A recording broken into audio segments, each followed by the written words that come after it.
सिरकटी चुड़ैल का साया जो भी देखा वो मारा गया। रात का अंधेरा गांव को अपनी चादर में लपेटे हुए था। ठंडी हवाएं पेड़ों की डालियों को सहलाती हुई गुजर रही थीं, जिससे एक डरावना सा संगीत पैदा हो रहा था। गांव के किनारे एक पुराने बरगद के पेड़ के नीचे एक छोटी सी झोपड़ी थी। उस झोपड़ी में रहती थी राधा, एक बुजुर्ग महिला जिनके चेहरे पर हमेशा एक गहरी उदासी छाया रहती थी। उनके इकलौते बेटे विजय की मौत हो चुकी थी एक भयंकर दुर्घटना में। राधा अकेली रहती थी, अपने दुख में डूबी हुई।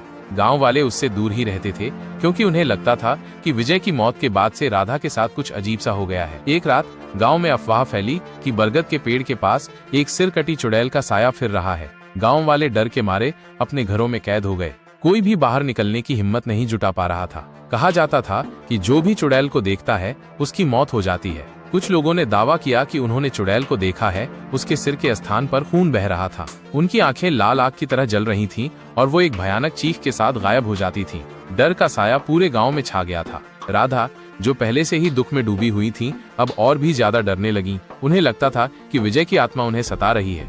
रातों को उन्हें विजय की चीखें सुनाई देती थीं और उसका खून से सना हुआ चेहरा उनके सामने घूमता रहता था। राधा दिन रात रोती रहती थी। उनका दुख देखकर गांव वालों का दिल भी पसीज गया, लेकिन कोई भी उनकी मदद करने के लिए आगे नहीं आया, क्योंकि सभी खुद डर के साये में जी रहे थे। एक रात राधा ने अपने घर के बाहर एक अजीब सी आवाज सुनी।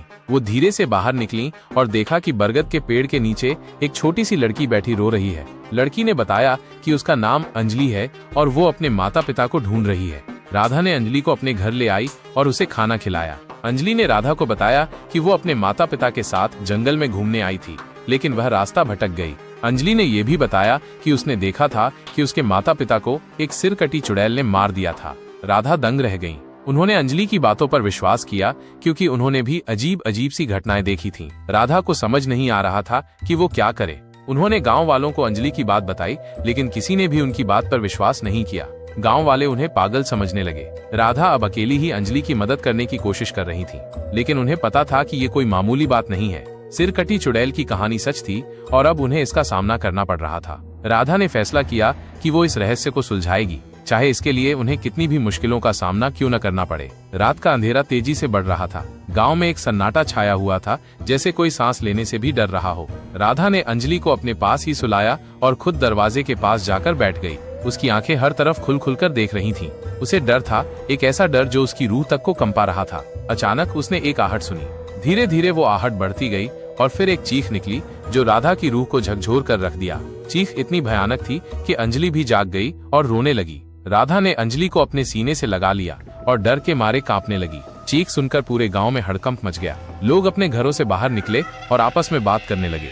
कोई कह रहा था कि चुड़ैल ने किसी को मार दिया है, तो कोई कह रहा था कि ये किसी जानवर का शोर है। लेकिन डर का साया पूरे गांव में छाया हुआ था। लोग अपने घरों के दरवाजे खिड़कियां बंद कर रहे थे और बच्चों को अपने पास बुला रहे थे। राधा ने भी दरवाजा बंद कर दिया और अंजलि को अपने पास ही रखा। वो लगातार दरवाजे पर कान लगाए हुए थी, लेकिन कोई आवाज नहीं आई। धीरे धीरे करके गांव में फिर से सन्नाटा छा गया, लेकिन राधा का दिल अभी तक नहीं माना था। उसे लगता था कि खतरा अभी भी टला नहीं है। अगली सुबह गांव वाले एकत्रित हुए और घटना की जांच करने का फैसला किया। वे उस जगह पर गए जहां से चीख सुनाई दी थी।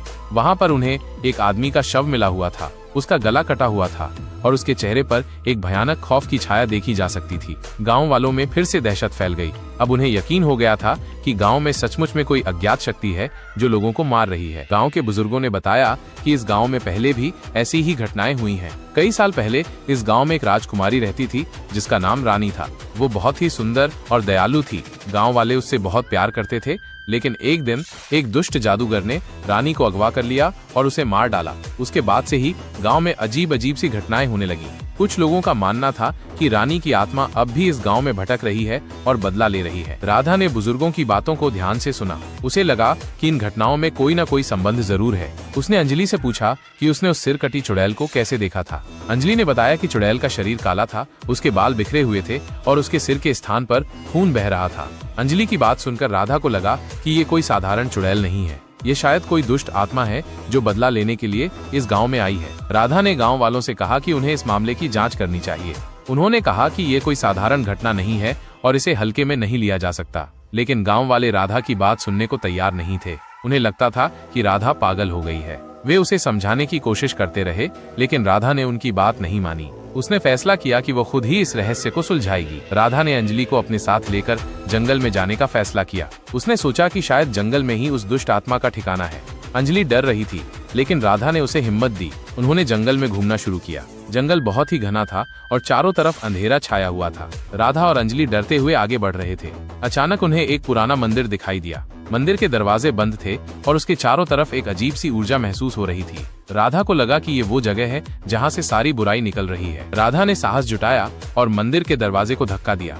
दरवाजा धीरे धीरे खुलने लगा और अंदर से एक ठंडी हवा निकली। राधा और अंजलि डरते हुए अंदर गए। मंदिर के अंदर अंधेरा छाया हुआ था। राधा ने अपनी जेब में से एक दिया निकाला और उसे जलाया। दिए की रोशनी में उन्हें मंदिर के अंदर एक अजीब सी आकृति दिखाई दी। वह आकृति धीरे धीरे हिल रही थी और उसके मुंह से खून निकल रहा था। राधा और अंजलि डर के मारे चीखने लगे। राधा और अंजलि ने अपनी आंखें बंद कर लीं और डर के मारे कांपने लगे। लेकिन कुछ देर बाद जब उन्होंने अपनी आंखें खोली तो उन्होंने देखा कि वो आकृति गायब हो गई है। मंदिर में सिर्फ एक खून से सना हुआ कपड़ा पड़ा हुआ था। राधा ने कपड़े को उठाया और देखा कि वो एक राजकुमारी का कपड़ा है। उस कपड़े पर एक नाम लिखा हुआ था, रानी। राधा को अब समझ आ गया था कि इस गांव में जो भी बुराई हो रही है उसके पीछे रानी की आत्मा ही है। राधा ने गांव वालों को मंदिर में ले जाकर कपड़ा दिखाया। गांव वाले दंग रह गए। उन्हें अब यकीन हो गया था कि राधा सही कह रही थी। रानी की आत्मा ही इस गांव में आतंक मचा रही है। अब सवाल ये था कि रानी की आत्मा को कैसे शांत किया जाए। गांव वाले इस बात को लेकर चिंतित थे। वे नहीं जानते थे कि रानी की आत्मा को शांत करने का क्या तरीका है। इसका मतलब ये है कि गांव वाले इस बात को लेकर असमंजस में थे कि आखिर रानी की आत्मा को शांत करने के लिए क्या किया जाए। उनके पास कोई ऐसा तरीका नहीं था जिससे वे रानी की आत्मा को शांत कर सकें और गांव में शांति बहाल कर सकें। हमारे चैनल को सब्सक्राइब, लाइक, शेयर और कमेंट करना